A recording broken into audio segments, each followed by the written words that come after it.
Bonjour Jean-Marc Verriot. Bonjour. Canopé, après le CNDP, mais pourquoi avoir vraiment changé de nom?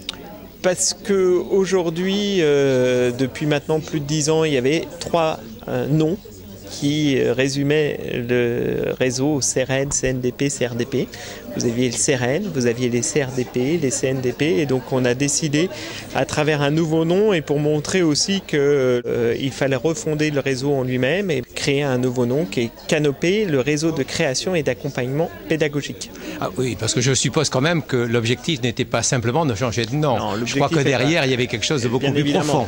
C'est-à-dire qu'aujourd'hui, c'est la première pierre d'une refondation plus profonde sur le réseau. C'est-à-dire qu'il nous faut repenser notre modèle d'édition, il nous faut repenser notre proximité, c'est-à-dire c'est aujourd'hui 120 lieux de proximité sur le territoire, et c'est vrai qu'il nous a semblé aussi important, à travers ce signe-là de changement de nom, et de pouvoir repenser l'ensemble de notre activité et de nos actions. Donc c'est pour ça qu'on est dans une grosse réflexion aujourd'hui sur la refondation de notre ligne éditoriale autour de nouveaux concepts éditoriaux qui est là pour mieux accompagner les enseignants dans leur pratique pédagogique, répondre aussi aux enjeux de la refondation de l'école et aussi à travers de nouveaux lieux qu'on appelle les ateliers Canopé qui sont des lieux d'innovation et de création pédagogique. L'enjeu pour nous à travers ces espaces, c'est là aussi d'accompagner les enseignants dans leur capacité créative à pouvoir produire des contenus dans le cadre de leur activité professionnelle et en ça, voilà, on a repensé totalement ces espaces-là qui sont des nouveaux espaces de médiation, de création, d'accompagnement pédagogique. Lorsque vous étiez élève, et à fortiori pour ce qui me concerne, ceux qui écrivaient des manuels scolaires, c'était généralement des inspecteurs avec des professeurs. Vous envisagez, et je crois que c'est quand même une petite révolution, que tous les enseignants pourraient être des éditeurs. Aujourd'hui, je pense qu'un enseignant est un producteur de contenu, est un éditeur.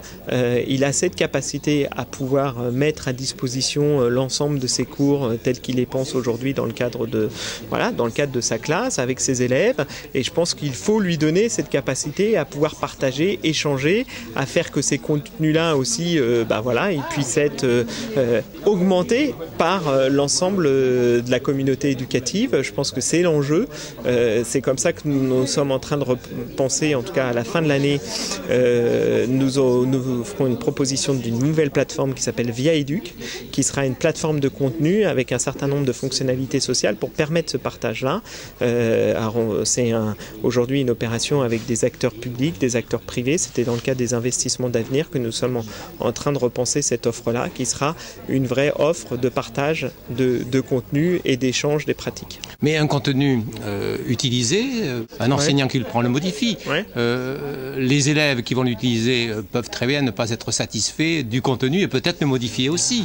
Après, je pense que c'est toute cette relation d'apprenant à apprenant et qu'il faut repenser. C'est bien évidemment aujourd'hui la vraie question qui traverse l'éducation. L'enseignant médiateur par rapport à l'élève créateur aussi.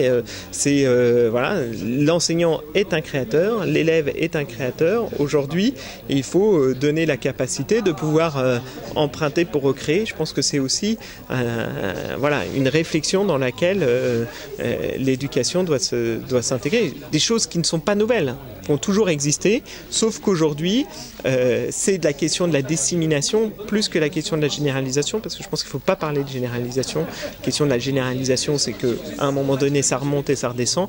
Aujourd'hui, nous devons rester dans la horizontalité, c'est-à-dire toutes les pratiques qui peuvent se passer au niveau de la classe, au niveau des établissements, doivent être disséminées et pas généralisées. L'éducation est mondialisée.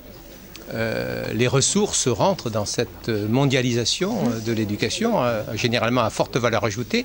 Comment vous situez-vous, en France en particulier, dans ce monde-là ? Alors après, un éditeur public a un prisme un peu particulier, puisque aujourd'hui le réseau Canopé, dans sa fonction d'éditeur public, ne sera pas sur le marché concurrentiel, ne sera pas sur tout un domaine qui est aujourd'hui porté par l'édition privée, et entre autres les manuels scolaires.